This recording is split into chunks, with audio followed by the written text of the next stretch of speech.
आप देख रहे हैं इंडिया न्यूज। सबसे पहले देश आपके साथ मैं रचना बंसल। ईरान और इजरायल के बीच की टसल चल ही रही थी कि इजरायल ने लेबनान में ताबड़तोड़ हमले किए। इसी बीच हिजबुल्लाह चीफ नसरल्लाह मारा गया और उसके बाद में अब हूती की तरफ कदम आगे बढ़ गए हैं आईडीएफ के। हूती के हमलों के बाद में इजरायल ने बदला लिया है। बड़ी खबर, बड़ा अपडेट। तेल अवीव में हूती के हमले का बदला शुरू हो गया है। हूती के खिलाफ आईडीएफ का बड़ा ऑपरेशन जारी है। यमन में हदैदा में आईडीएफ की एयर स्ट्राइक हुई है, जिसमें बड़ी तबाही की तस्वीरें भी सामने आ रही हैं। यानी कि इधर लेबनान में बेरूत में बड़े धमाके, बड़ा हमला, और इधर हूती के खात्मे के लिए आईडीएफ आगे बढ़ गया। हूती के हमलों के बाद इजरायल का बदला, तेल अवीव में हूती के हमले का बदला शुरू कर दिया गया, क्योंकि हूती विद्रोही भी सीधे तौर पर चेतावनी इजरायल को दे रहे थे। हूती के खिलाफ आईडीएफ ने बड़ा ऑपरेशन शुरू किया है। यमन के हदैदा में यहां आईडीएफ ने की है एयर स्ट्राइक, जिस एयर स्ट्राइक की तमाम तस्वीरें तेजी से वायरल हो रही हैं। यमन के हदैदा में यहां आईडीएफ की तरफ से भीषण बमबारी की गई है। यानी आप समझिए कि अलग अलग मोर्चों पर आईडीएफ कैसे आगे बढ़ता हुआ, मोर्चा संभालता हुआ नजर आ रहा है। उधर गाजा में जहां पर हमास के खात्मे के लिए लगातार आगे बढ़ रहा है, और इधर लेबनान में जहां पर हिजबुल्लाह के खात्मे के लिए एक के बाद एक हमले किए, और अब यमन में ये हमले जारी हैं। हूती के खात्मे के लिए अब आईडीएफ ने कदम आगे बढ़ा दिए हैं, क्योंकि ईरान लगातार ये धमकी दे रहा था कि इजरायल को अंजाम भुगतना होगा। इजरायल को बड़ी चेतावनी दी गई थी ईरान की तरफ से, और 7 फ्रंट पर घेरने की बात भी की गई थी। और साथ ही साथ हूती विद्रोही या फिर हिजबुल्लाह के जो आतंकी हैं उनके दम पर, या फिर हमास के दम पर ईरान लगातार इजरायल पर प्रेशर डाल रहा था। लेकिन इजरायल ने अब किया है बड़ी जंग का ऐलान। ईरान के प्रॉक्सी संगठन पर यह अटैक माना जा रहा है, यानी कि इजरायल ने खतरा भांप लिया, उससे पहले ही हमले भी तेज कर दिए। ऐसे में हमास, हिजबुल्लाह के बाद अब हूती पर यह हमला आईडीएफ के जरिए किया गया है। हूती के पास में 30 से 40 हजार से ज्यादा लड़ाके हैं, और इन्हें ही खात्मे के लिए आईडीएफ आगे बढ़ा। हूती के पास में हथियारों का बड़ा जखीरा भी मौजूद है। हूती लड़ाकों के पास में लंबी दूरी के रॉकेट भी हैं। यमन के बड़े हिस्से पर हूती गुट का कब्जा माना जाता है। लाल सागर में इजरायली जहाजों पर यह टारगेट सीधे तौर पर किया गया। इजरायल पर कई बार रॉकेट से हमला भी इन्होंने किया है। प्रॉक्सी संगठन ईरान के मोहरे के तौर पर भी यहां सामने आया। प्रॉक्सी संगठनों से इजरायल पर हमले करवाता है। अब ऐसे में ईरान जिन प्रॉक्सी देशों पर अभी तक गुमान कर रहा था, या फिर ये कहिए कि इजरायल को धमका रहा था, उसे एक एक करके काटना शुरू कर दिया है इजरायल ने। और यहाँ यमन अब जंग का नया मोर्चा बनता हुआ नजर आ रहा है, जहां पर आईडीएफ ने एक के बाद एक बड़े धमाके किए हैं। कैसे जंग का मोर्चा बन गया है यमन, ये भी जान लीजिए। 1800 किलोमीटर दूर यमन में बमबारी की गई है। F-15 फाइटर जेट से ये एयर स्ट्राइक की गई है। रास्ते में फाइटर को रिफ्यूल किया गया। यहाँ पर जो फाइटर जेट थे उन्हें रिफ्यूल किया गया। 10 जगहों पर भीषण एयर स्ट्राइक की खबर है, जिसकी तमाम तस्वीरें सामने आ रही हैं। इसमें रास हिसार है, होदे इदाह है, जहां पर हमला किया गया है। होदे इदाह के पोर्ट पर बमबारी की गई है। पावर स्टेशन पर ताबड़तोड़ हमला करके उसे पूरी तरह से नष्ट कर दिया गया है। सबसे बड़ी बात यह है कि ऑयल टैंकर पर एयर स्ट्राइक हुई है, जहां पर बड़े धमाके, बड़ी तबाही दूर दूर तक नजर आ रही है।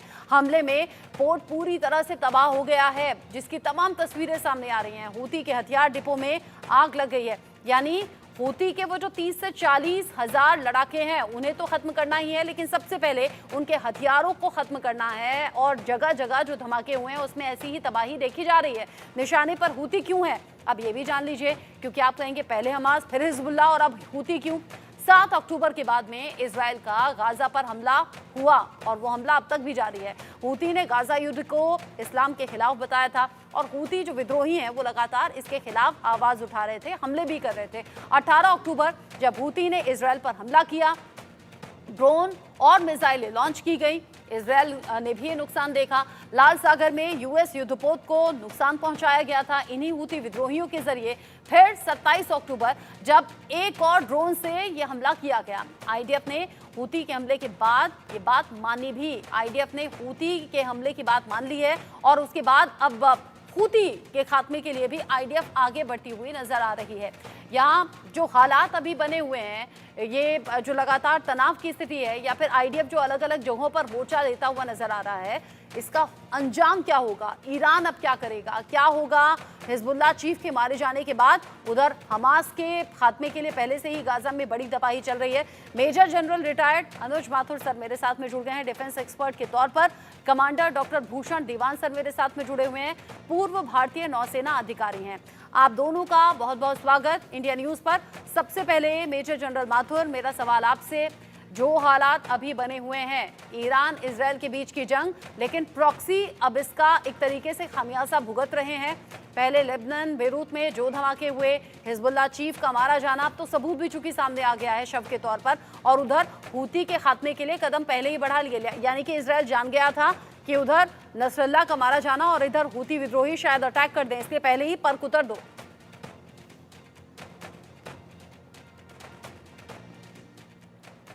Major general Mathur. हाँ, देखिए रचना, मैं आपको दो तीन बातें बताना चाहता हूँ। ईरान जो था सदैव से अपने प्रॉक्सीज के थ्रू, कभी भी उन्होंने, ईरान ने कहीं भी कोई भी बात अपनी शक्ति प्रदर्शन करना होता था तो वो हमेशा अपने प्रॉक्सीज के थ्रू शक्ति प्रदर्शन करते थे। प्रॉक्सीज में हमास, हिजबुल्लाह, हूती सीरिया में है, इराक में है, इराकी रेजिस्टेंस, तो ये कई प्रकार के उनके थे जिनको कि वो पाल रहे थे और उनके मार्फत वो दुनिया में या मिडिल ईस्ट में अपना परचम पहुंचाना, बढ़ाना चाहते थे।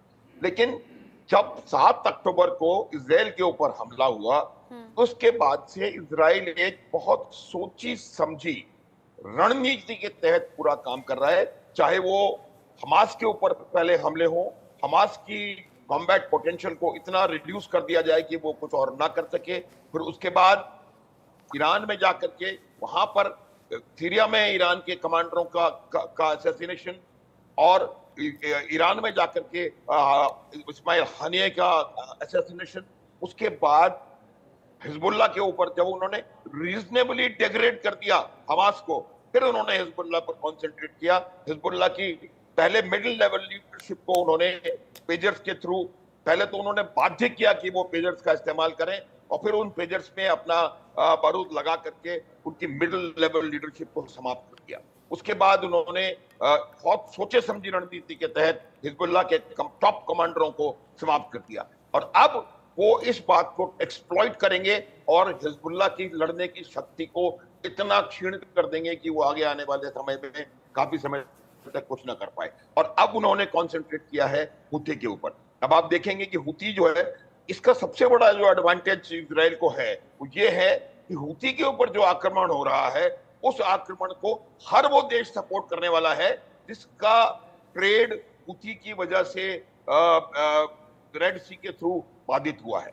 ये बहुत बड़ी इजराइल को उसको सपोर्ट करने वाला है। रचना, दूसरी बात यह है कि आज की तारीख परिस्थिति में पॉलिटिकली, मिलिटरीली, साइकोलॉजिकली जो नेतन्याहू हैं वो एक बहुत सॉलिड लीडर बनकर के उभर के आए हैं। चाहे उनका यूएन के अंदर स्पीच हो या उनका किसी भी प्रकार से किसी भी एक्शन को करने का तरीका हो, तो ये तमाम बात खास करके अब उनको डोमेस्टिक लेवल पे सपोर्ट मिलना शुरू हो गया है। जब तक वो सिर्फ गाजा में उनका ऑपरेशन चल रहे थे तो वहां पर क्योंकि उनके इजराइल के वो भी हैं जो उन्होंने होस्टेजेस पकड़ रखे हैं, इसलिए कहीं ना कहीं डोमेस्टिक फ्रंट पे उनको थोड़े बहुत ऑपोजिशन का सामना करना पड़ रहा था। लेकिन अब जब हिजबुल्लाह की बात है, पूरा इजराइल आंख बंद करके उनके साथ खड़ा है।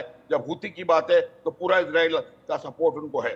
अब तीसरी बात यह है कि ये लोग, एक मिनट रखना, बस 1 मोर मिनट, वो पूरी तैयारी उन्होंने कर ली है और हिजबुल्लाह का इतना जबरदस्त नुकसान किया है in terms of communication, logistics, command and control और फाइटिंग कैपेबिलिटी। 70,000 रॉकेट बर्बाद कर दिए हैं उन्होंने।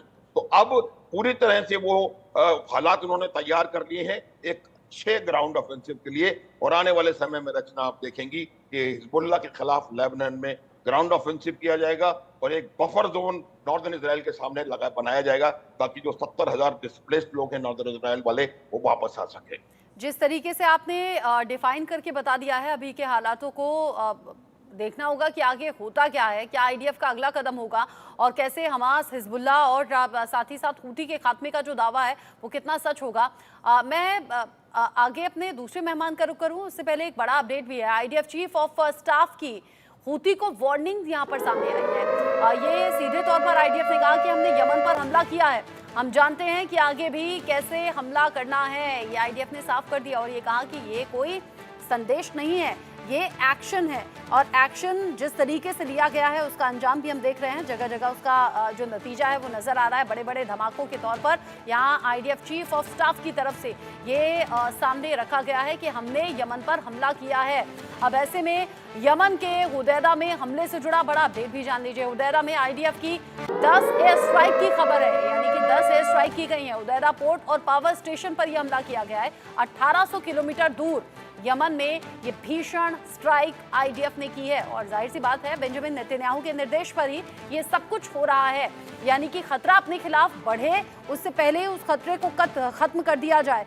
कमांडर डॉक्टर भूषण दीवान, ये जो हालात अभी इजराइल के सामने खड़े आ रहे हैं, समझ में आ रहे हैं, सामने खड़े हुए हैं ये खतरे के तौर पर, उस एक एक खतरे से निपट भी रही है आईडीएफ और उसके खात्मे के लिए भी कदम आगे बढ़ा रही है।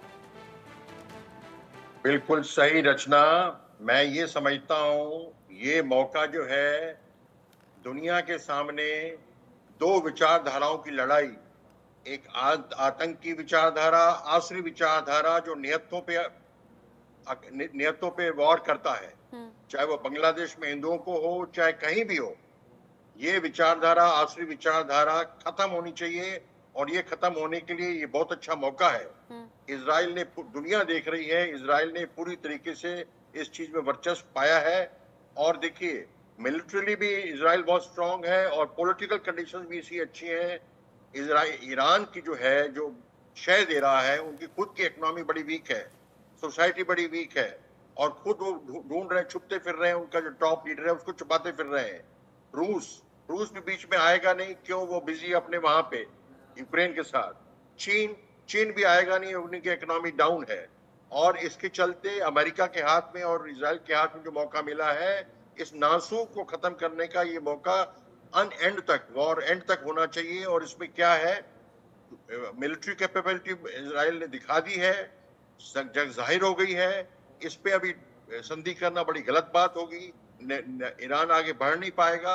अगर आपने टाइम दिया, संधि कर ली 6 महीने, साल, 2 साल, क्या ये चीजें दोबारा नहीं करेंगे आतंकी आसरी लोग? जरूर करेंगे और तब तक तो ईरान के पास न्यूक्लियर वेपन भी आ सकता है। इसलिए ये मौका है कि वॉर को लास्ट छोर तक ले जाया जाए और तबाही की जाए इनकी आतंकियों की। जो 7 अक्टूबर को जब वो व्यभिचार कर रहे थे तो ये लोग सब बैठ के तालियां बजा रहे थे, अब कह रहे हैं निहत्तों पे आप वॉर कर रहे हैं, तो काम आसान नहीं है। हिजबुल्लाह के पास बहुत शस्त्र हैं और टेरेन भी इतनी कंफर्टेबल नहीं है, पर ये लड़ाई तो आज नहीं, सस्ता रोए बार बार, महंगा रोए एक बार। ये खत्म करने का मौका आ गया है, इसको, इस मौके को छोड़ना नहीं चाहिए। जहाँ सऊदी है या यूएई है, कोई भी ईरान को सपोर्ट करने को तैयार नहीं है, तो ये मौका है इस चीज को जड़ से खत्म करने का, पूरी मिलिट्री कैपेबिलिटी को खत्म करने का, ताकि ये दोबारा लेकिन दीवान सर, कहा तो ये भी जाता है कि हमास हुआ, हिजबुल्लाह हुआ, ये विचारधारा है, इसे कभी खत्म नहीं किया जा सकता। सपोज चीफ को मार दिया गया, लड़ाके जो हैं बाकी उन्हें भी एक एक करके खत्म कर दिया जाए या ना भी किया जाए, तो दावा ये किया जाता है कि ये तो ऐसे संगठन है जिनका खात्मा कभी हो नहीं सकता, क्योंकि ये विचारधारा है जो कभी खत्म नहीं होगी। ऐसे में आईडीएफ जीतेगा कैसे, इजराइल जीतेगा कैसे? रचना जी, मानता हूं मैं आपकी विचारधारा। फौज में, लड़ाई में 2 चीजें होती हैं, कैपेबिलिटी और इंटेंशन। इनकी कैपेबिलिटी जो है, इनकी ताकत जो है, अगर आप खत्म करेंगे तो कितने भी इरादे इनके बुलंद हो, ये कितने खुराफाती हो, आतंकी हो, ये आगे बढ़ नहीं पाएंगे। हाँ। हमने उस पे जोर देना है, उसको खत्म करना है और जब ये खत्म हो रहा है धीरे धीरे जड़ से, तो अपना आप ये कर ही नहीं कुछ पाएंगे, तो आगे इस चीज की दोबारा ही हिमाकत नहीं करेंगे। नहीं तो 10 साल 15 साल के बाद दोबारा ये चीज होगी। ये मैं कहना चाह रहा हूँ, ठीक है। खत्म नहीं होती विचारधारा। 7 अक्टूबर जो टकराव हुआ, जो हमला हुआ, उसके बाद में जिस तरीके से हमास ने या हूती ने नुकसान पहुंचाने की कोशिश की या हिजबुल्लाह जिस तरीके से बीच में आया, अब एक एक करके खामियाजा उन्हें भुगतना पड़ रहा है। इन सब के बीच में ही अब लेबनान के बाद में कैसे यमन में एक के बाद एक हमला किया गया है, स्ट्राइक की गई है यहाँ आईडीएफ की तरफ से। जान लीजिए, यमन में एक साथ कई शहरों पर हमले किए गए हैं। पोर्ट शहरों को इजरायल ने निशाना बनाया है। 10 से ज्यादा शहरों पर इजरायली हवाई हमला किया गया है। हूती के कई ऑयल डिपो पर इजरायली स्ट्राइक हुई है। हूती का मुख्य तेल पाइपलाइन टर्मिनल पूरी तरह से तबाह हो गया है।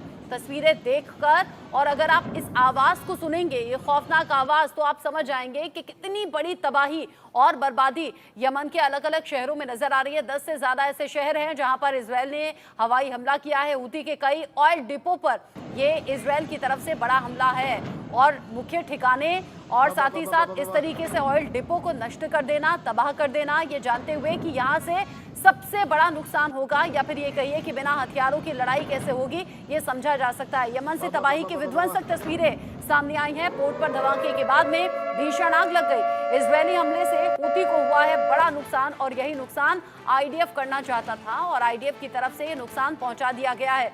यानी आईडीएफ बहुत सोची समझी रणनीति के तहत ही इस युद्ध में आगे बढ़ता हुआ और खतरे को भांपता हुआ कि आगे आने वाले वक्त में, इससे पहले कि हूती इजरायल की तरफ आंखें उठाकर देखे, पहले ही हूती को बड़ा नुकसान यहां आईडीएफ की तरफ से पहुंचा दिया गया है। माथुर सर, इन तस्वीरों को देखकर क्या सबक हूती ने लिया होगा? रचना, देखिए, कुछ लोग ऐसा होता है कि जो थोड़ी देर पहले हम लोग विचारधारा की बात कर रहे थे, ये विचारधारा इस प्रकार की है कि सबक वो ले ही नहीं रहे। सबक उनको लेना होता तो आज से 100 बरस पहले सबक उन्होंने ले लिया होता। सबक वो ले नहीं रहे हैं। लेकिन इतना आप निश्चित मान के चलिए रचना कि जो ईरान के जितने भी प्रॉक्सीज हैं, उन प्रॉक्सीज को इस बुरी तरह डेग्रेड करके ही इजराइल रुकेगा कि वो आने वाले समय में अपना सिर ना उठा सके। मैं आपको उदाहरण देता हूं। अल-कायदा कुछ समय पहले दुनिया का सबसे खतरनाक आतंकवादी संगठन था। अमेरिका अल-कायदा के पीछे लगा। अल-कायदा की विचारधारा अभी भी जीवित है, लेकिन अल-कायदा के बारे में हम क्या सुन रहे हैं? कुछ नहीं। अल-कायदा तो इसी प्रकार से कि हमास, हिजबुल्लाह, हूती, सीरिया में जो इनके पिट्ठू हैं उनको, या इराक में जो इराक इस्लामिक रेजिस्टेंस है, इन तमाम को इतना डेग्रेड कर देंगे। देखिए क्या होता है, किसी भी आतंकवादी संगठन में 3-4 बहुत आवश्यक चीजों की आवश्यकता है। लीडरशिप सबसे ज्यादा बड़ी चीज होती है। लीडरशिप को टारगेट करना चाहिए। दूसरी चीज होती है कमांड कंट्रोल कम्युनिकेशन के उनके जो एसेट्स हैं, जो उनको उस लीडरशिप को अपने कैडर्स के ऊपर कंट्रोल करने के लिए और उनसे आगे कार्रवाई करवाने के लिए उनको एसेंशियली रिक्वायर्ड है। और तीसरा लॉजिस्टिक्स होता है, वेपन सिस्टम्स हैं और तमाम चीजें हैं। तो ये एक सिस्टमेटिक तरीके से आईडीएफ ने इसका हमास को खत्म कर दिया है। हिजबुल्लाह लगभग खत्म होने वाला है और अब उन्होंने कॉन्सेंट्रेट हूती की तरफ कर दिया है। और अब आप देखेंगे कि उन्होंने पहला जो स्ट्राइक किया, स्ट्राइक की एक पैटर्न है। आप देखेंगे वो पैटर्न यही होती है कि आप उनके लॉजिस्टिक्स के सिस्टम्स को, हुदैदा को क्यों चुना? हुदैदा वो पोर्ट है जहां पर ईरान से हथियार और एनर्जी ऑयल वगैरह वहां पर पहुंचता है, इसलिए उन्होंने हुदैदा पोर्ट को टारगेट किया। उन्होंने उनके जो एसेट्स हैं, तेल और इस प्रकार के तेल depot, oil depot, weapon depot, इनके ऊपर स्ट्राइक्स किए। और थोड़े देर बाद आप देखेंगे कि इसको इतना डिग्रेड करेंगे कि हूती कुछ ना कर पाए। और मैं फिर इस बात को रिपीट करूंगा रचना कि इस अटैक के लिए उनको पूरी दुनिया से सपोर्ट मिलेगा, क्योंकि यहाँ रेड सी से रास्ता बंद होने की वजह से पूरी दुनिया का ट्रेड अफेक्ट हुआ है, पूरे वर्ल्ड का। तो इसमें कोई संशय की कोई गुंजाइश नहीं है। और एक और बात मैं आपको कहना चाहता हूँ कि हालांकि मुझे लग नहीं रहा कि इमीडिएटली वो होने वाला है, लेकिन हूती को भी डिग्रेड करने के बाद भी इजराइल रुकने वाला नहीं है, ये बात आप मान ले। उसके बाद वो, मुझे लगता है कि ईरान में घुस के ईरान की लीडरशिप को डिस्ट्रॉय करने का कोशिश करेगा। ये यानी बात कि आप मानने ईरान वाले जो थे, धमकी मुझे देता रहा, या- पहले प्रॉक्सी पर हमला करना, और अब आप कह रहे हैं ईरान अगला टारगेट हो सकता है। इन सब के बीच में यमन पर बिल्कुल, हमले के बाद बिल्कुल। में इजरायल और ज्यादा अलर्ट पर है। इजरायल के रक्षा मंत्री ने कमांड सेंटर का दौरा किया है, क्योंकि जाहिर सी बात है, आप जब हमला करते हैं तो आप पर पलटवार भी होता है। ऐसे में इजरायल अलर्ट हो गया है, सतर्क हो गया है। गैलेंट ने वायुसेना के कमांडर से बात की है, और अब गैलेंट ने कहा है कि हमारे लिए कोई भी लक्ष्य दूर नहीं है। गैलेंट ने कहा है कि हमला ईरान के लिए संदेश था, यानी ये जो एक के बाद एक धमाके हुए हैं यमन में, इधर जो लेबनान में बेरूत में हुआ है, नसरल्ला का खात्मा हुआ है, ये सब कुछ ईरान के लिए मैसेज था। यानी सीधे तौर पर इस युद्ध की स्थिति में अलग अलग हमलों के बाद ईरान को ये सीधा संदेश दीवान सर इजरायल ने दे दिया। लेकिन ईरान तो अभी भी चुप नहीं बैठ रहा। ईरान अभी भी कह रहा है कि अंजाम भुगतना होगा। ये सिर्फ गीदड़ भभकी है या सच में ईरान कुछ करेगा? ये गीदड़ भभकी है, और ये पहले भी किया इन्होंने। जब हमास का लीडर राष्ट्रपति भवन के अंदर मारा गया, तो ये गीदड़ भभकी है, कुछ करने वाले नहीं है। बल्कि अमेरिका और इजराइल तो इस फिराक में है, वो ऐसी हिमाकत ईरान करे इसमें खुद वो सामने आ जाए और तो पूरा इसके ऊपर टूट पड़े। क्यों? जड़ तो वही है, ईरान है। तो वो ईरान कर नहीं रहा है, ना करेगा। अपने टॉप लीडर को भी उन्होंने छुपा दिया है कहीं पे, वो करेगा नहीं। उनको पता है कि मार खाएंगे बुरी तरह। तो ये अगर होता है तो ये होना ही चाहिए। मुझे तो ये अफसोस ये आ रहा है कि 2-3 महीने के अंदर, 20 जनवरी तक बाइडेन साहब राष्ट्रपति हैं, इन 2-3 महीने के अंदर ये काम आगे बढ़ना चाहिए। कि इलेक्शन हो रही है, कुछ हो रहा है, उसके चलते मोमेंटम कम ना हो जाए। ये मोमेंटम कम हुआ, नासूर खत्म नहीं हुआ। ये लोग क्या करते हैं? टनल्स खो दिए हिजबुल्लाह ने, क्या करते हैं? सिविल स्कूल्स, हॉस्पिटल्स के अंदर अपने बेस बनाते हैं, उनको शील्ड बनाते हैं सिविलियंस को। तो इनके पास तो कुछ नहीं है। नियतों को इस्तेमाल करो और 72 हुरों की तरफ जाओ, ये ठीक थोड़ी लेते हैं। तो इनको जब तक अब तबाही, एक मौका है दुनिया के लिए इसको तबाही, इसको पूरी तरह निस्ताबूद करने के लिए। और ईरान भी सामने आए, कुछ चीज ऐसी करे जिससे ईरान के ऊपर भी हाथ डाले अमेरिका। और हूती अमेरिका पे अटैक कर रहे हैं, आप देख, वॉरशिप भी कर रहे हैं। तो ऐसा कुछ काम हिमाकत करे ईरान, और जो मौका दे अमेरिका को। अमेरिका स्ट्रांग पोजीशन में है। रूसिया ये भी इजराइल के कॉन्फिडेंस का एक बड़ा रीजन हो सकता है कि उसे सपोर्ट बड़ा मिल रहा है, और इस सपोर्ट के आधार पर भी कॉन्फिडेंस बढ़ा हुआ। और पहले से पहले ही अपने दुश्मनों के खात्मे के लिए या बड़ा संदेश देने के लिए आईडीएफ ने किए हैं बड़े हमले, और ये चौतरफा चैलेंज लेने वाली बात आईडीएफ ने स्वीकार की है। और उधर ईरान जो कह रहा है कि बड़ा खामियाजा भुगतना पड़ेगा, खुद खामेनेई को बंकर में जाकर छिपना पड़ा है, सेफ जगह शिफ्ट हो गए हैं, जो जानकारी अभी तक की है। माथुर सर, दीवान सर, बहुत शुक्रिया आप दोनों का ही अपना कीमती समय इंडिया न्यूज को देने के लिए। इन हालातों के बीच में लगातार जो खबरें निकलकर सामने आ रही हैं, आगे भी इंडिया न्यूज पहुंचाएगा। नसरल्ला की मौत पर पाकिस्तान में बवाल हो गया है। अब ये सोचिए आप, नसरल्ला इधर जहां मारा गया लेबनान में, और ऐसे में उधर पाकिस्तान में इसको लेकर बवाल हो गया है। यूएस दूतावास पर प्रदर्शनकारियों ने हमला किया है। कराची में अमेरिकी वाणिज्य पर यह पथराव की खबर है। यूएस दूतावास की ओर बढ़ रही थी हिंसक भीड़, जिसे जैसे तैसे रोकने की कोशिश हुई है। उग्र प्रदर्शनकारियों को पुलिसकर्मियों ने रोका। पुलिस के रोकने पर प्रदर्शनकारियों ने पथराव कर